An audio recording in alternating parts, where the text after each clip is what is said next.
All right, welcome everybody to another episode of the Inside in Tennis Podcast. I'm your host, Mitch Michals, here on this tennis podcast, available on the Believe Network, and as you know, on all of your podcast platforms, Apple, Spotify, you name it. We are very appreciative of all the great guests we've had during the tennis season, and as we roll along here, returning to the show, he leads the coverage of all things tennis on The Athletic, formerly of the New York Times, traveling all across the world covering this great game. It's Matt Futterman back on the show. Matt, welcome back to the program. I know it's maybe time to exhale for the tennis players, but not us covering the game. I think I feel like I'm exhaling a little bit more than the players are, given that, I was at the Laver Cup and a bunch of them finished that, and I think all of them pretty much finished that and hopped on red eyes to Asia for matches later this week or next. I don't know. It's endless. Yeah, that's different than even like an all-star game of a pro sport. Like it feels like they travel in the morning, like the NBA or NHL all-star game, they're out in the morning. But tennis players, they got to get on the red eye because they're flying a lot further. Yes, they definitely do. The other sports, they do travel at some weird hours, especially, baseball players, and they finish at night and they're, somehow back in their beds by 4 a.m. or something like that. But, yeah, it's complicated. The difference is baseball players, football players, they're flying on charters, and tennis players mostly are flying commercials. So they're at the whim of the airline schedule.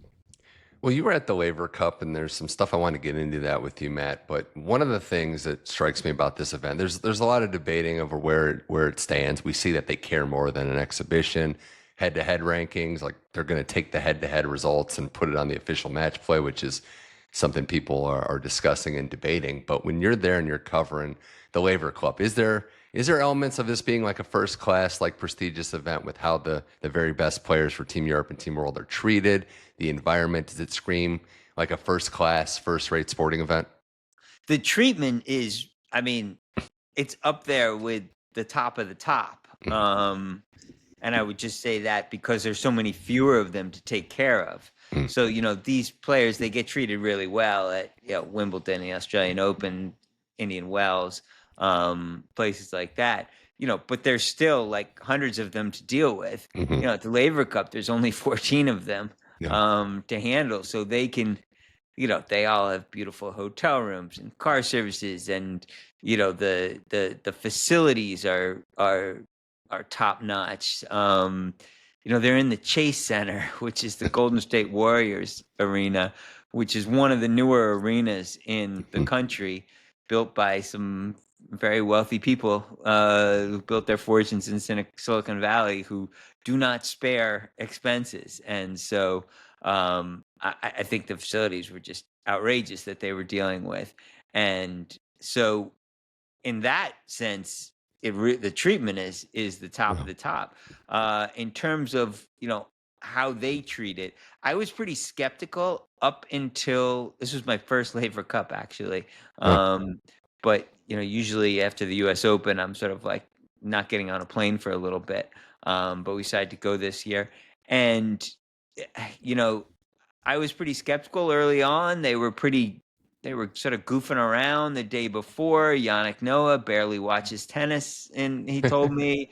And I was kind of wondering what I was doing there. Like, I'm in New York, so like, had I flown across the country to watch 3 days of an exhibition, and that was gonna make me pretty cranky.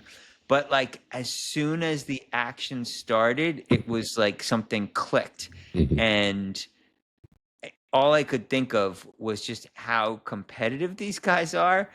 There was something on the line.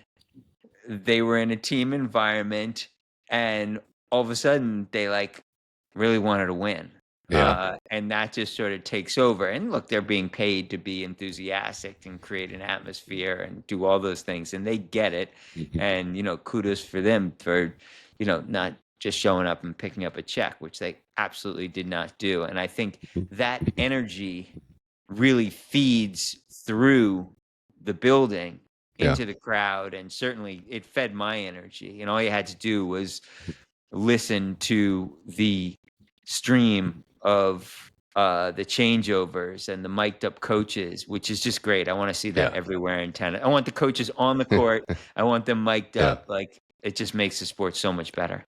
Yeah, that's what Brad Stein told me a couple days ago. Is he's like, the U.S. Open, it's like you have to play charades with your player to just get them to understand, being closer, like Australia does, is important. I think there's a couple things. One being that the team environment, you have someone to kind of share this emotion and ramp up with. It's like a moment in time, a moment on the calendar where you can not be isolated.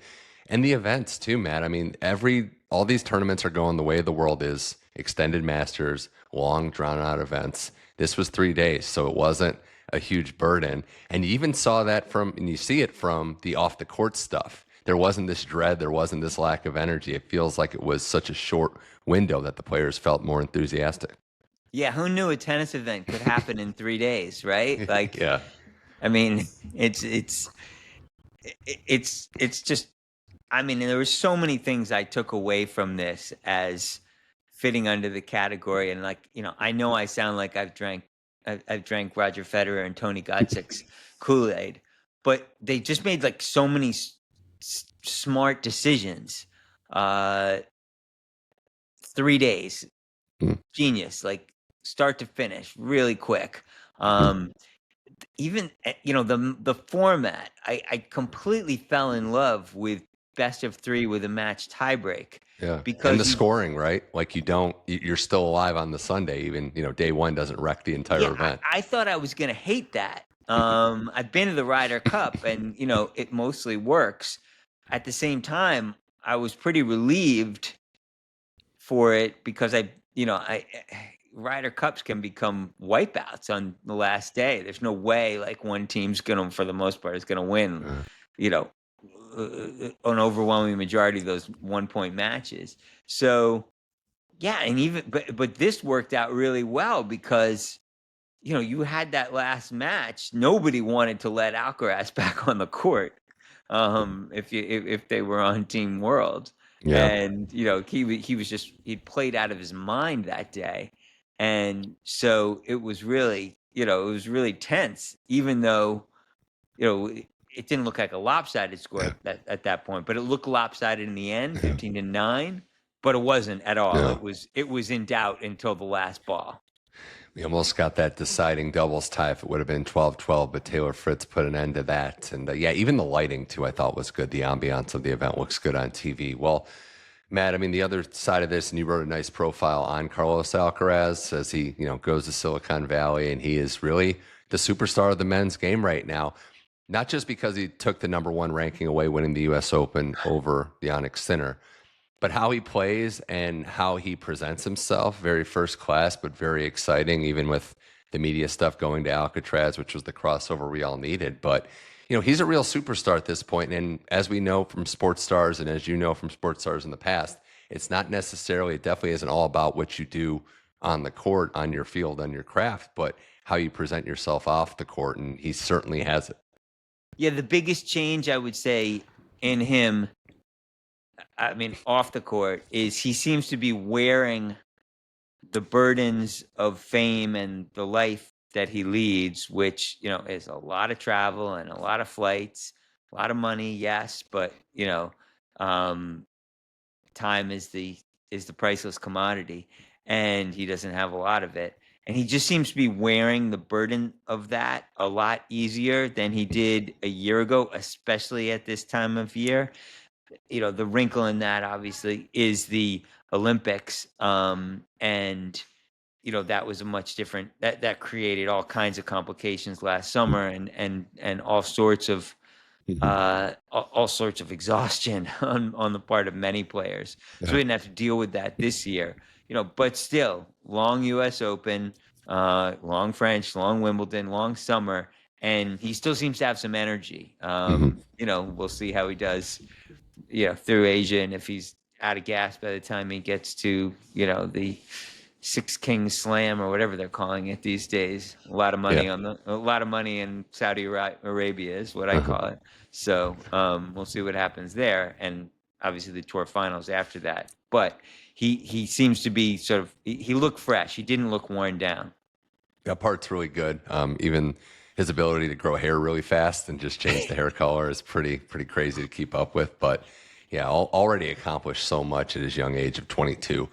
In the U.S. Open, I kind of tie into that, Matt. Like we had a very, like if we're talking storylines, it doesn't quite get much better. You had the number one players winning the title in both cases going into the tournament, not with the number one ranking or not having it clinched with Sabalenka's case.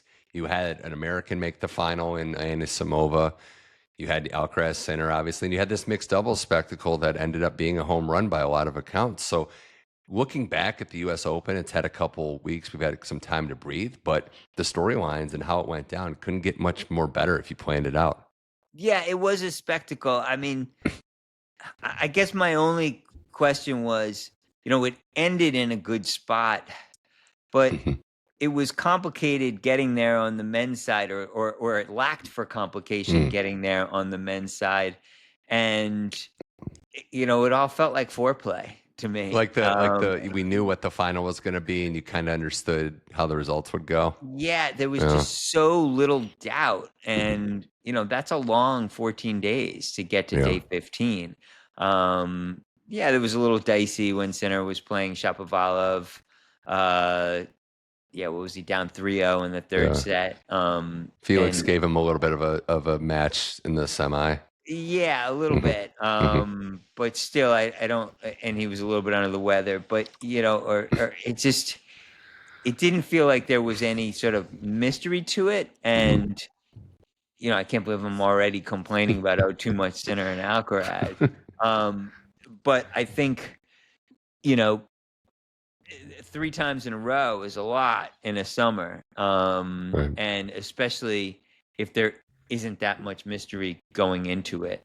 So great sort of storylines at the end. I would say the men's side really does, for me, lack for some storylines at the moment, especially with Draper and Shelton's injuries.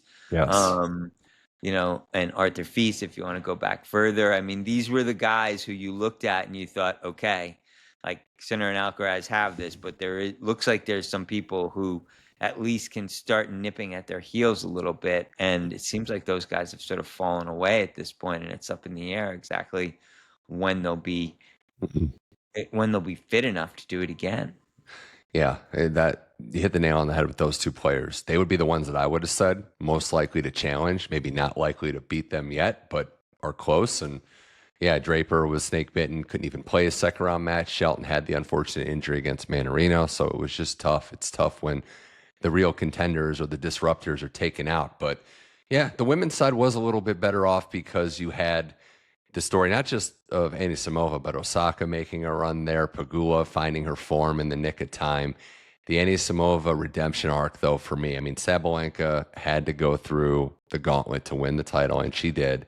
But for Anisimova to beat Iga after what happened at Wimbledon, to beat Osaka and be in that match in the final, getting the top 5 in the world, that arc for me, someone still so young, was one of my big takeaways from New York. Yeah, and don't forget about the first week when you had, Coco Gauff sort of on display, experimenting and trying to change her game in real time, doing something that nobody would ever do. They said that she was practicing so much before that no one, like former players, had said they never seen someone practice while a slam's going on. Like Coco it was amazing. I mean, she was just constantly trying to hit serves and get more comfortable. And no time like it's like that old John Kerry line, about war. When you're wrong, you want to get right as quickly as possible.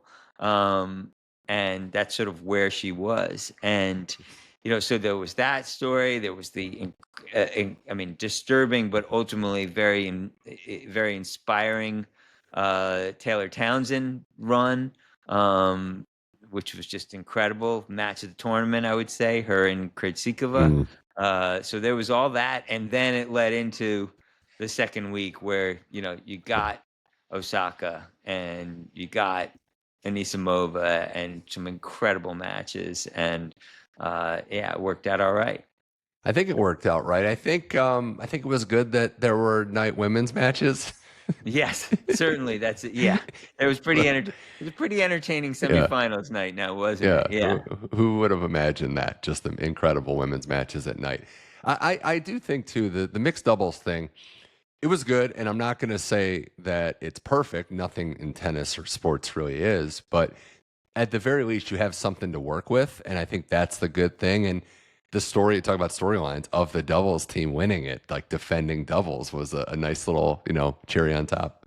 Yeah, I was there for all of that. I mean, I was just amazed throughout it how the crowds really just embraced this thing and responded. It was a couple of real, again, really smart decisions that, in some sense, I think one of them was sort of accidental, which was to make the first day on Armstrong free. When does tennis do that? Like, when can you like walk into a stadium for free and see, Ben Shelton and Taylor Yeah. Townsend playing a match that means something? Taylor Fritz and Elena Rybakina playing a match that means something. So that just like created an incredible atmosphere, just like, the accessibility of it.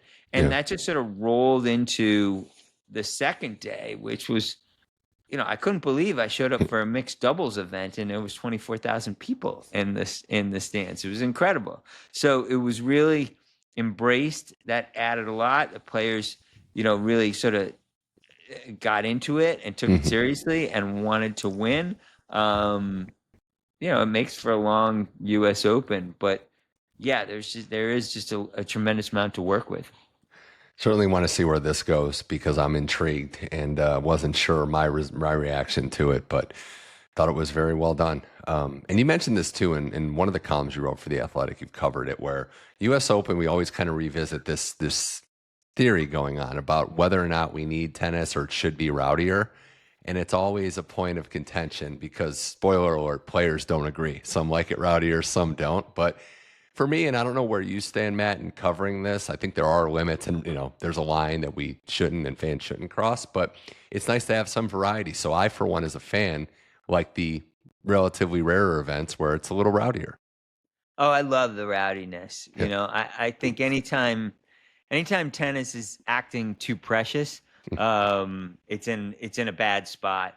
The music, the DJ, like, I just think tennis sort of comes alive at the U.S. Open in a way that it doesn't in a lot of other places, and I think that's a good thing. I mean, just one other point on the doubles was I think it'll be very curious to see next year what they do about whether any doubles teams get into the draw. Yeah. I was talking to Eric Buderak about it, who's the brains behind this, and he said his inbox was filled with ideas. I was like, well, here's one. I was like, I want you to let in 4 doubles teams, but I want them all in their same quadrant, so that only one of them can get through to the semis. This I is was like, I great. think that would be it, because that way, you sort of guard yourself against having the semis filled with, rather than distribute Yeah. one in each quadrant. And I was very proud because he said, "Wow, I haven't gotten that suggestion yet." So Yeah. anyway, It's good, yeah, like regional, little Karate Kid, like Karate Kid 3, like, area to do that there. I think that's a good yeah. idea. We got more with Matt Futterman here on the Inside In Tennis podcast, catching up with the journalist for The Athletic, heads our tennis coverage there as we move into the Asian swing portion of the year. Before getting into that, though, and I wanted to bring this up, Matt, because following your stuff and your tremendous work, as I mentioned, for The Athletic, love the piece you did because I loved having him back, and I'm biased because I am friends with Brett, but the Jimmy Connors piece about him coming back, it was just great. It was just great to have him back at the U.S. Open in the fold, given what he meant for the tournament and the game of tennis. But how did that story come to be? And ultimately, how did we get to the point, your best recollection of getting Jimmy at the 2025 U.S. Open? Well, it's interesting because we wanted to do a series on, 5 great matches in the U.S. Open, U.S. Open lore, and I threw out there Connors Krickstein, which I think is sort of the iconic U.S. Open match, happens on Labor Day, which is sort of the U.S. Open day, even though it's not a final. It's packed. It's always an incredible atmosphere. It's the last really big day on the grounds. And Connor's coming back at 39 years old and winning in 5 sets and over a 24-year-old 5-hour match. So that's a match that sort of, I think, sticks in a lot of tennis fans' heads. It's a subject of an ESPN 30 for 30. So I sort of chose that match, and then had a really hard time I wasn't able to speak with Connors. He wasn't interested in speaking. And I was going through Brett, and he was like, I'll talk. He's like, why don't I said, well, can you talk to me about this? And Brett and I had a long conversation about sort of like where Jimmy was in terms of tennis. And Brett, at the time when I was talking to him during the first week of the US Open, Brett was saying, like, yeah, my dad's coming to New York, but I think he's just coming to have some dinners with me and hang out. He's like, I don't even think he's planning on coming to the grounds. And we were having a long talk about like that and what he's interested in, what he's not interested in.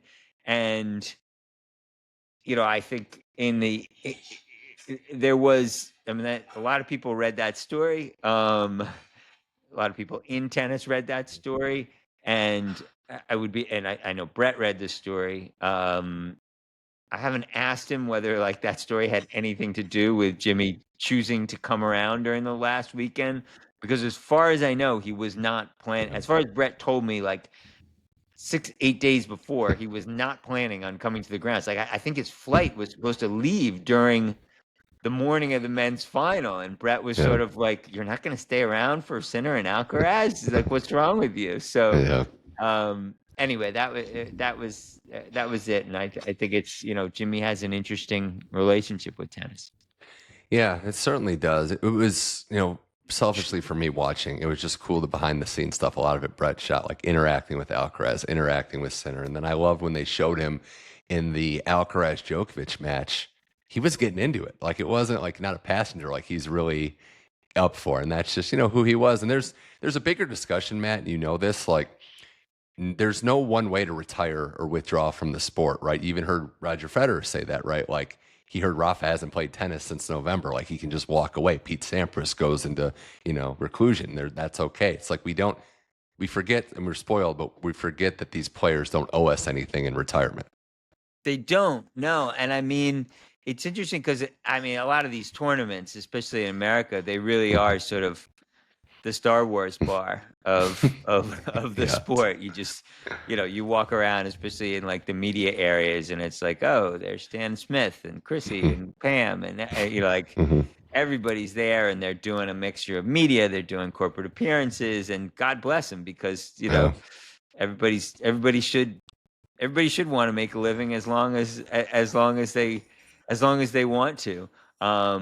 So I think it's always interesting when people don't, and we saw that last week with Yannick Noah, who really is off the radar. I mean, he occasionally shows up at the French Open, but mostly does not, and mostly stays away.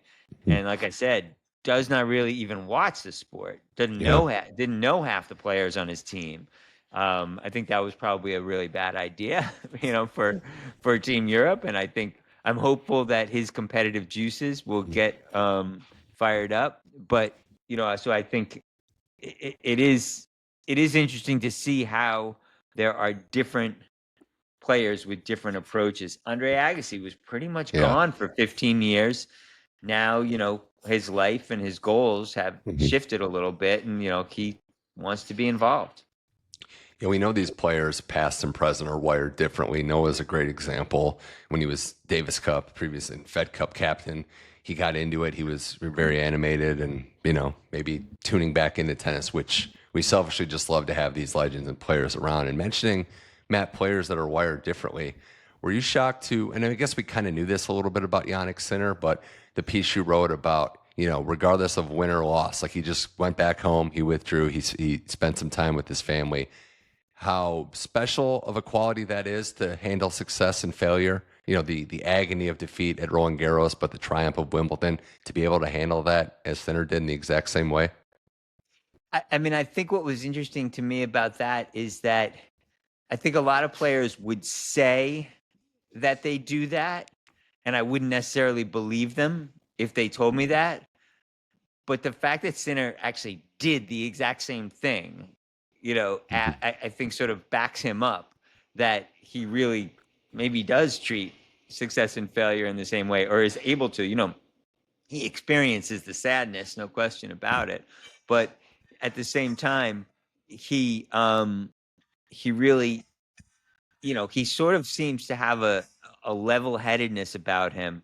That's no surprise given the way you see him on the court. And he seems to have a perspective on both tennis and life that seems sort of well beyond his years.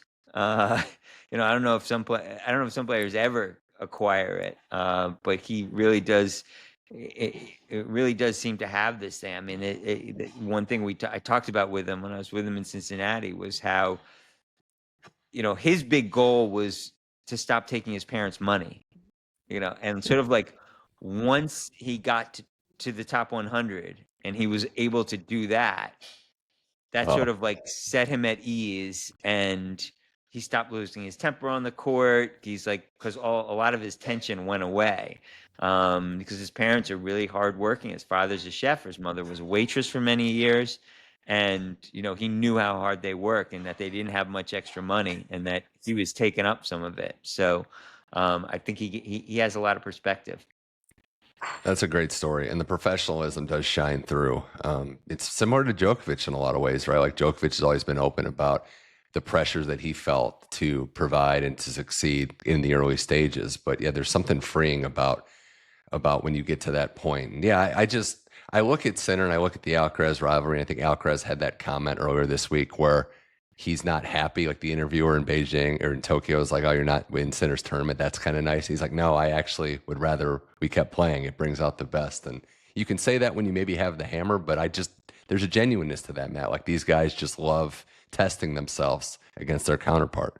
Yeah, they love to look. They're just completely addicted to competition. Like I said, at the Laver Cup, it's just, and you hear that about them. You often hear, "Oh, you should see Rafa on the golf course. You should see Taylor Fritz playing Fortnite." Like, he gets crazy, and you sort of hear this and you sort of chuckle, and then you see like Alcaraz leaning over Mensik during his match against Mickelson, and he's explaining to him how to open up the court.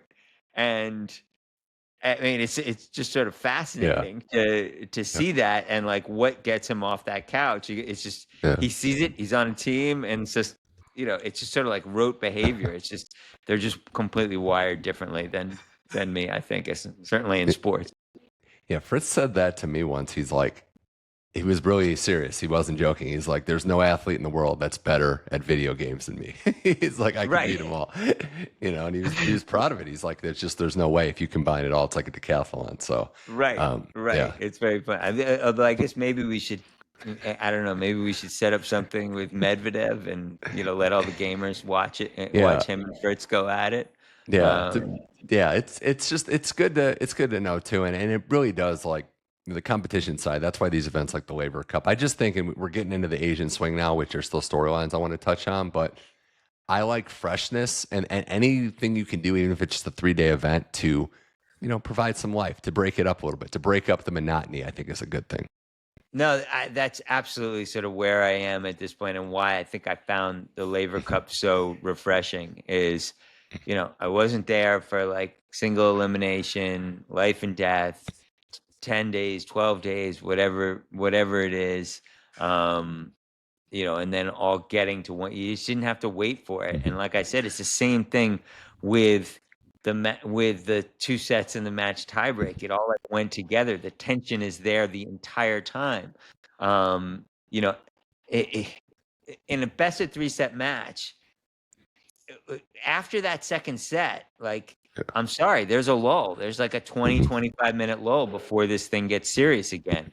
And then, if it's tight, you got to go through 1-1, 2-2, 3-3, 4, like, and this was like, okay, game on, and in the instances where it went there, in that late in that second set, the player that was ahead, the player that had won the first set, you could tell that player was experiencing a tremendous amount of tension too. Yeah. Far more, I would argue, than if they had a whole set to recover from it. It was like, I don't really want to lose this set at all. And then I really don't want to go into this coin flip of a 10-point tiebreak. So it was great. I would say, the Mensik Mickelson match was just great. I mean, Mensik trying to serve it out, Mickelson coming back with a lot of help from Fritz, talking him through those last games, and then winning in the tiebreaker, and then going to the match tiebreak, and it was just like and then Mensik coming alive again. Yeah. It's like everything you would see in a much longer match, but condensed into 25 minutes. So I loved it. Yeah, it's also going to be great for these young players or new-time Laver Cup players to be around the greats, to learn. That we've heard it before when it was Roger and Rafa and Novak here, just to be able to watch these guys practice, how they approach things first up on their team, watching it courtside, I think it's going to be good. So yeah, I would say Fonseca seemed to be really like soaking things up like a sponge. But then, you also had, I've never seen Alex de Minaur play like this. Yes, combination of like surface and opponent, stuff like that, but the variety that he played with, I mean, it was literally a mix of Patrick Rafter and Andre Agassi. Like he was, they were there.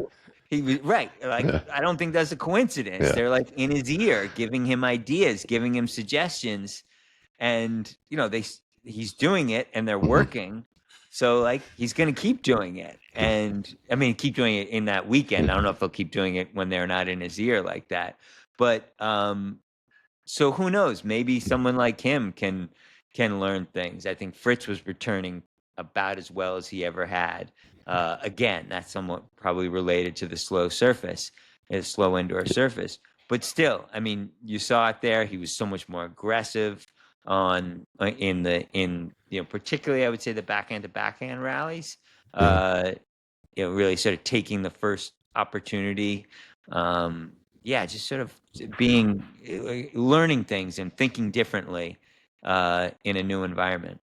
So a few more things with Matt Futterman here on the Inside in Tennis podcast as we turn the page on the U.S. Open season, Laver Cup, hardcourt season in the States, and we're looking at the Asian swing, which never a shortage of storylines. And for me, Matt, I'm always looking at who's playing for something, whether it's Iga trying to chase the number one ranking after winning Seoul, whether it's a player trying to, maybe in Rybakina or Paulini's case, chase for the tour finals, or just a player on the outside, like we saw Valentin Royer in the final. He's up in the top 90 now, trying to play for, automatic ranking into slams, things like that. So what's your first thoughts on what we're looking at this time of year, players trying to get energy to compete for something?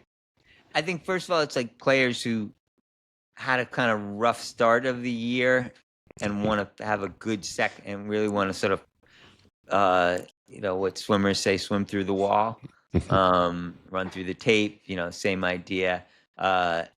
Fritz is really in that category. You would say he was dealing with all those injuries in the first half of the year.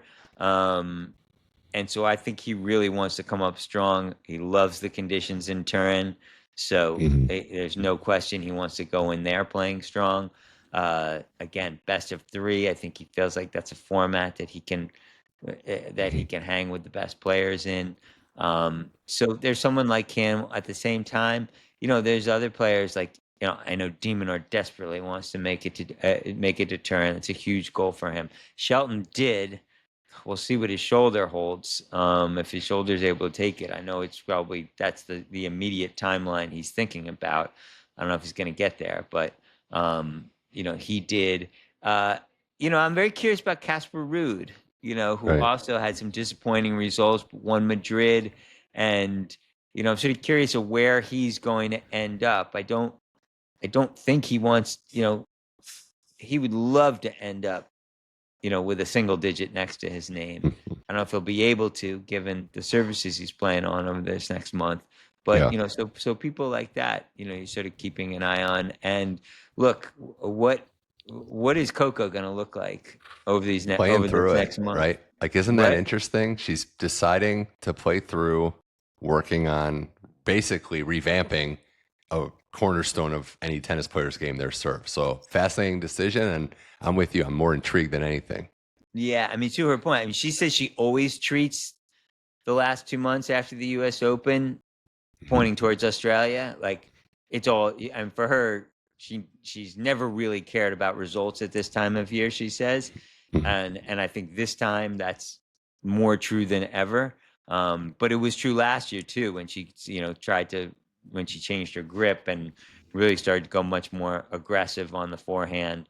But if that was like, in retrospect, that sort of seems like, painting rather than a gut renovation. And Yeah. Yeah. now she's going for now she seems to be ripping it down to close to the studs, at least on a couple of strokes. Couple players on the women's side that I'm intrigued and looking at. Qinwen Zhang's back. What's her form going to look like returning in China? Can Amanda Anisimova keep going? Her momentum is a big one. Will Mirra Andreeva, who we've kind of forgotten about, is she due for a big result? Is she healthy and able to, make a run? And then Matt, the other one, and I'm putting her in this category because it was one of the stories of the year, but Victoria Mboko, how is she going to adjust? And just on the cover of, I think, Vogue Africa, so she's becoming like a global superstar outside of Canada after winning the Canadian Open. She's someone I'm just curious to see how she's going to handle this next step of her career. Right. I mean, I think, it's crazy I guess it's not that crazy for me to put Mboko and Andreeva in the same category, since they both won thousands this year. Obviously, Andreeva has much more history to her, but they're both about the same age, and 18 years old is pretty young to deal with the grind of a full season. So, I mean, I think more than anything, that's what I chalk Andreeva's last few months to. As much as she might think she's, has energy and is ready to go, it's just, you just don't have the muscles at 18 that you do when you're 22, 23. It's like running your first marathon versus running your third. Your body knows in mile 22 that it's been there before. And so, and Mboko is the same. I mean, Mboko has played a ton of matches this year at the ITF level. Before the injury, she was on track to play something like 80 matches probably.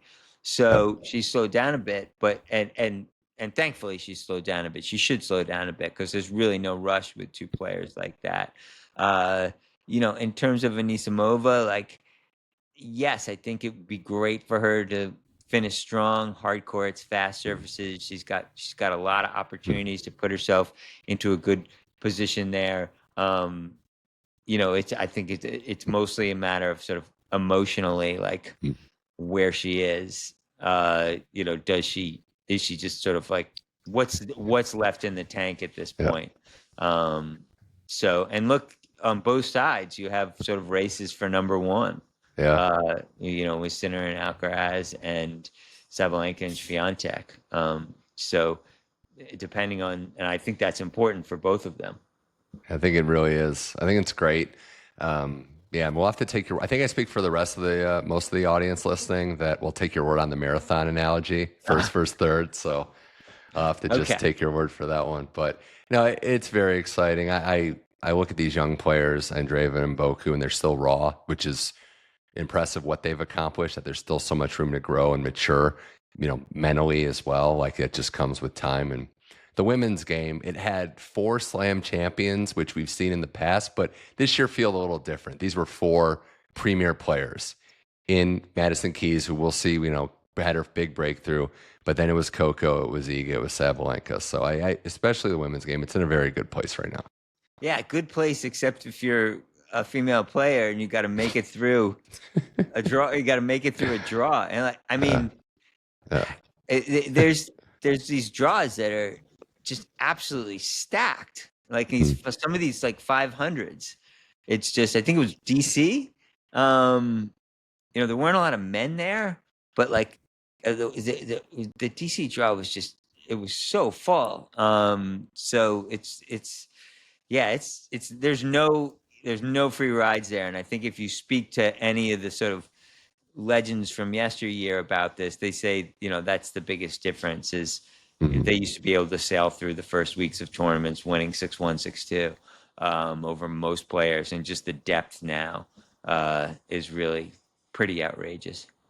Pretty exciting. Matt Futterman with The Athletic. This has been a great chat. Anything else you want to discuss, bring up, any other topics or things that you can share on this show? Because I know, you do a lot of work in secret until it's published. Yeah, no, I mean, I think we're just, it's funny. I'm in a spot where we put so much emphasis on the summer when people are really, really paying attention. And I think I'm like everybody else in terms of like keeping my eyes open in terms of what evolves over the next month and what is going to be sort of the big things going into next year, if anything gets set up. And I mean, I'm particularly curious about, what is the relationship between fall and January? We saw that a couple of years ago with Sinner just sort of rode the wave. He sort of exploded in the fall of 23 and then into the winter, and that set him up for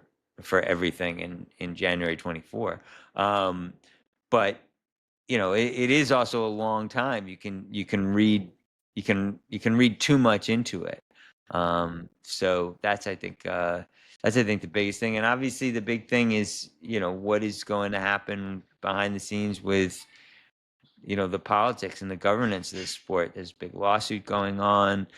Where does that go? What are the players going to do? I mean, the players are pretty exhausted. I think we are heading towards a kind of breaking point with these 12-day Masters, where I think you're bumping up into an area where you'll have many more Canadas, where players are going to, maybe everybody gets to the point where they say, I'm going to play Indian Wells or Miami. I'm going to play Madrid or Rome. I'm going to play Canada or Cincinnati. And that's probably not great for the sport. Yeah. So be curious where the players are in terms of how they're setting themselves up and how they're looking at their schedules for next year. Alcaraz said that one of the biggest breakthroughs going into the U.S. Open was taking that time during Canada to hit the practice court. So I get it. It makes sense. It's not a great look in the sport when the best player says that was vital, skipping a big event. So Sabalenka too. I mean, remember she skipped, she skipped Canada. Sinner skipped it. Like, it's just something you sort of have to do. You have to find pockets in the season where you can take breaks. No breaks on this show, and it's all due to the great guests we're able to have. Matt Futterman, great work as always with The Athletic. Always a blast chatting. We'll do this again in a different portion of the tennis calendar, but you're always welcome on this show. Thanks for coming on the Inside in Tennis podcast. Oh, thanks for having me. I really appreciate it. And sorry again for the background noise. We have things going on in my house. It's just, always working, always finding time to stay on it. But that was Matt Futterman. This was the Inside in Tennis podcast. If you like the show, we're on all your podcast platforms. Just go to Apple, Spotify, iHeart, Amazon Music, and find the show Inside in Tennis podcast. Click subscribe and get every episode automatically downloaded to your listening device, where you can leave a rating or a nice review. And follow the YouTube channel at Mitch Michals for full video episodes, as well as some YouTube short clips. So for Matt Futterman, I'm Mitch Michals. This was the Inside in Tennis podcast. Thank you for listening. I'll talk to you in a few days.